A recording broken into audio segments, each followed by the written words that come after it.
David says, Nabil, you're multilingual. You can take what you hear in one language and accurately translate that message into another language, and so were the disciples. Whatever language Jesus was speaking, the disciples heard it, wrote it down in Greek, and we have in our possession today over 5,000 manuscripts of the New Testament in the original Greek. Nabil, we know with certainty what Jesus said.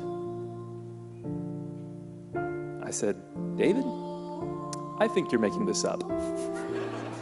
I've talked to hundreds of Christians. No one's told me this before. He says, you think I'm making this up? I'm like, yeah, I think you're making this up. He says, well, bring it. I said, it's been brought. Let's go.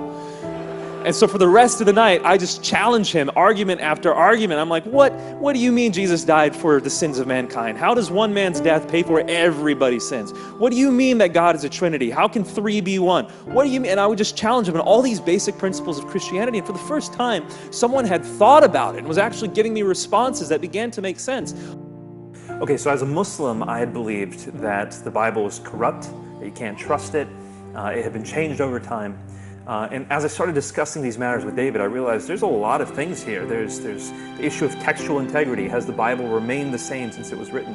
And the answer is we have so many manuscripts that, yes, it hasn't changed. Can we trust what was originally said? There's good reason to think that the disciples and secretaries of the disciples wrote down the books of the New Testament.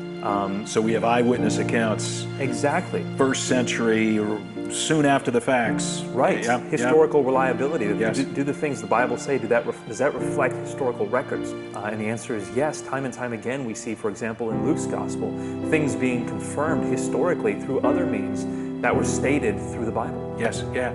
So you found the Bible to be a credible book. Did that surprise you? It did. You know, having heard that this is a book you can't trust and it's inaccurate, and you have to understand, everyone around me was saying the Bible's been changed, the Bible's been corrupted.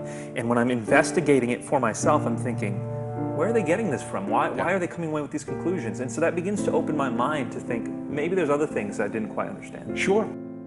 Now, I had used that challenge on Christians before, but what I didn't know about David is that he had been raised an atheist. 5 years prior, he had seen his friend Randy reading a Bible, and he had challenged Randy. He said, Randy, do you know why you're reading a Bible? Because you were born in America. Had you been born in India, you'd be reading the Vedas. Had you been born in Arabia, you'd be reading a Quran. Had you been born somewhere else, you'd be reading something else, because people like you just believe what you're taught to believe.